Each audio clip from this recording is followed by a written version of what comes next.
गजाननं भूतगणादिसेवितं कपित्थजम्बूफलचारभक्षणम् उमासुतं शोकविनाशकारकं नमामि विघ्नेश्वरपादपङ्कजं। गुरुर्ब्रह्मा गुरुर्विष्णु गुरुदेव महेश्वर गुरु साक्षात् परब्रह्म तस्मै श्री गुरुवे नमः। तस्मै श्री गुरुवे नमः। या कुन्देन्दु तुषारहार धवला या शुभ्रवस्त्रावृता या वीणा वरदण्डमण्डितकरा या श्वेतपद्मासना या ब्रह्माच्युतशङ्कर पवित्रवीर देवै सदा वन्दिता सा मां पातु सरस्वती भगवती निषेधाढ्यापहा निषेधाढ्यापहा। हरि हरि ओम। हरे राम राम राम हरे हरे। हरे कृष्ण कृष्ण कृष्ण हरे हरे। हरे राम राम राम हरे हरे। हरे कृष्ण कृष्ण कृष्ण हरे हरे। ओम परमात्मने नमः। ओम देवाय नमः। मेरे मित्रों, क्षमा कीजिएगा, कल थोड़ी तबीयत में गड़बड़ी थी इसलिए बोल नहीं पाया, लेकिन आज बोल रहा हूँ। सुखदेव जी कथा का विस्तार कहते हुए कह रहे हैं कि मायावी सल्व राक्षस को जब भगवान ने मारा तो साल्व, शिशुपाल और मिथ्या वसुदेव, जो कृष्ण भगवान का रूप पकड़ करके घूमता था, और पौंड्रक का मित्र दंत्रवत हाथ में गदा लेकर भगवान श्री कृष्ण को मारने आ गया। ये सब असुरों को मित्र थे। जब भगवान श्री कृष्ण काशीपुरी में जा कर के पौंड्रक राजा को मारा तब दुखी हुए, परंतु श्री कृष्ण अपने मामा का लड़का होने के कारण वो बैठा रहा। तभी कृष्ण के द्वारा शिशुपाल के वध का समाचार सुना, तब वो कृष्ण पर खूब क्रोध किया, परंतु युद्ध करने नहीं आया। परंतु जब वो सुना कि साल्व को भी प्रभु ने मार डाला है, तब वो इतना क्रोध में आ गया कि गदा लेकर के निकल पड़ा। द्वारिका आकर के भगवान श्री कृष्ण से कहा, आए कृष्ण, तुम मेरे मामा का लड़का होता है, इसलिए तुझे मारना नहीं चाहिए, परंतु अब तेरा तो हद हो गया है। तो मेरे सारे मित्रों को मार डाला, मुझे भी मारना चाहता है। ए बगर बुद्धि का, आज तेरी गदा से तू मेरा कुछ नहीं कर सकता, और मेरी गदा से तुझे कोई बचा नहीं सकता है। कोई उपाय नहीं है कि तुम मुझसे बच सके, कारण तुम कुटुंबद्रोही हो। आज मैं अपने मित्र का बदला लेकर के उस ऋण से मुक्त होऊंगा। ऐसा कहकर श्री कृष्ण के ऊपर आक्रमण किया, भगवान को गदा मारा। परंतु जैसे वज्र खम्भे से कोई बालक लात मारे तो बच्चे का पैर टूट जाएगा, लेकिन खम्भा को कुछ असर नहीं होता, ऐसे ही उसका प्रहार खारी गया। जब दूसरी बार दंतवक्र ने प्रहार किया, तब वो भगवान ने उसकी छाती पर अपनी कौमुदी गदा से प्रहार किया, और गदा लगते ही उसकी छाती फट गई और खूनों का फव्वारा फूट पड़ा और धरती पर लुढ़क गया, वो मर गया। उसके पश्चात परीक्षित जी कह रहे हैं, शिशुपाल को जब मारा था तो उसके शरीर से तेज निकल करके भगवान के शरीर में समा गया था।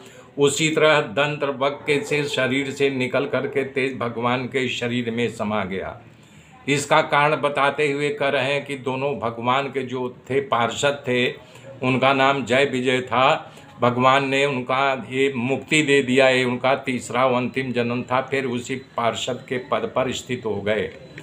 हे राजन, दंत्रवक्र का भाई विदुरथ था, उसके भाई की मौत का समाचार मिला, तब वो शोक से व्याकुल हो गया और क्रोध के वेश में हाथ में ढाल तलवार लेकर के दौड़ते दौड़ते भगवान से युद्ध करने के लिए आ गया और प्रभु पर आक्रमण की तैयारी की। तब लीला मात्र में ही अपने धारदार चक्र को भगवान ने आज्ञा की और उसका सर जो है धड़ से अलग कर दिया।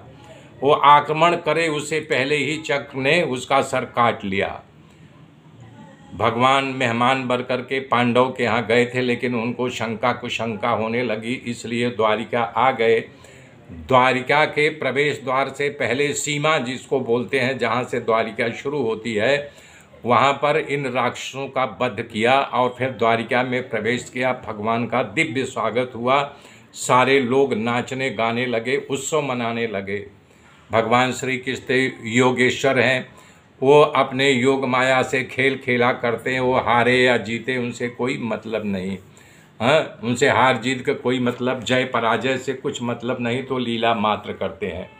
इस प्रकार से अनेक लीला करके भगवान भक्तों को आनंद दे रहे थे। इसी तरह अद्भुत घटना का वर्णन करते हुए भगवान सुखदेव जी कथा का विस्तार करते हुए कह रहे हैं, हे परीक्षित, उन दिनों महाभारत के युद्ध का बाजा बज चुका था, मतलब युद्ध होना अनिवार्य है ऐसा घोषणा हो चुकी थी।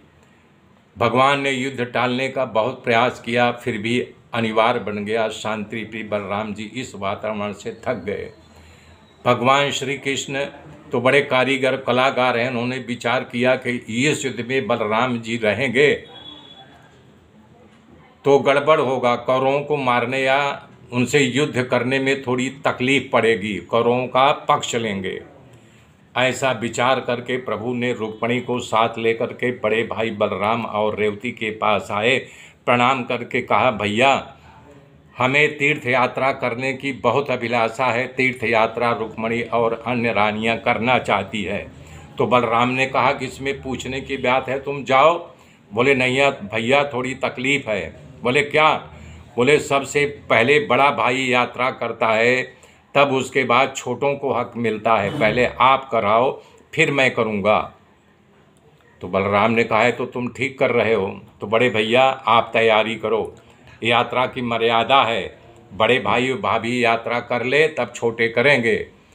तो बोले आप जाओ। बलराम को तैयार किया। एक तो अशांत वातावरण से कंटाल कर गए थे बलराम, तभी श्री कृष्ण ने अपनी माया रची और उनको सूचना किया। बलराम जी अपने मन की शांति के लिए यात्रा करने के लिए निकल पड़े। सुखदेव जी कथा का विस्तार करते हुए कह रहे हैं कि स्वयं बलराम जी को लगा कि इस युद्ध में मुझे किसी का पक्ष लेना पड़े तो इससे अच्छा मैं यात्रा करने चला जाऊं, न तो मेरे अंदर जलन हो, न मैं किसका पक्ष ले रहा हूं न करूं, न युद्ध देखूं। इसके बाद बलराम जी यात्रा करने निकल पड़े। द्वारिका से निकल करके सीधा प्रभास क्षेत्र आए, वहाँ स्नान करके ब्राह्मणों को पर्याप्त धन दान दिया। फिर वहाँ से बलराम जी सिद्धपुर आए, वहाँ बिंदु सरोवर में स्नान किया और सरस्वती किनारे ब्राह्मणों को खूब दान दिया। इस तरह से यात्रा करते करते बलराम जी बता रहे हैं कि यमुना के किनारे आ गए। गंगा यमुना जी तटवर्ती प्रदेश से यात्रा करके तीर्थ यात्रा करते नैमिषारण्य पहुँचे। वहाँ बलराम जी देखा ऋषियों की विशाल ज्ञान सत्र बैठा हुआ है। खूब लंबे समय तक इस सत्र में ज्ञान चर्चा चल रही थी। बलराम जी के लगा कि ऋषियों ने देखा कि बलराम आ रहे हैं, तब अपने अपने आसन से उठ करके बलराम का स्वागत किया, उन्हें प्रणाम नमस्कार करने लगे। बलराम जी की पूजा करके ऋषियों ने उसे आसन दिया और खूब मान सम्मान के साथ उन्हें आसन पर विराजमान कराया। ऋषियों ने भगवान बलराम जी की पूजा किया। तब बलराम जी सभा में देखा कि भगवान वेद व्यास जी, रोमहर्षण सूत जी व्यास गद्दी पर बैठे हैं। वेद व्यास जी का सुत्य था अनिसूत पुराणी, और धर्म धुरंधर बड़े बड़े महापुरुष ऋषियों कथा सुन रहे थे। तो बलराम ने सोचा कि ये सूत जाति के उत्पन्न हुए हैं, फिर भी अपने ऊंचे आसन पर बैठा है, ऋषियों नीचे बैठे हैं, इसके पास विनय नहीं, ज्ञान तो है लेकिन विनय नहीं है। पुराणों में लिखा है, वेदों में लिखा है, ज्ञानी तो सब होते हैं, जिसके अंदर विवेक नहीं होता है वो दो कौड़ी का होता है। तब बलराम जी को क्रोध आ गया और वो उठ करके बलराम ने कहा कि हे ऋषियों, ये रोमहर्षण लोम प्रति जाति का ऐसा कोई उच्च अधिकार नहीं मिला है मेरे मित्रों, आगे की गाथा कल जोड़ूंगा। तब तक के लिए जय श्री राम, जय श्री राम, जय श्री राम।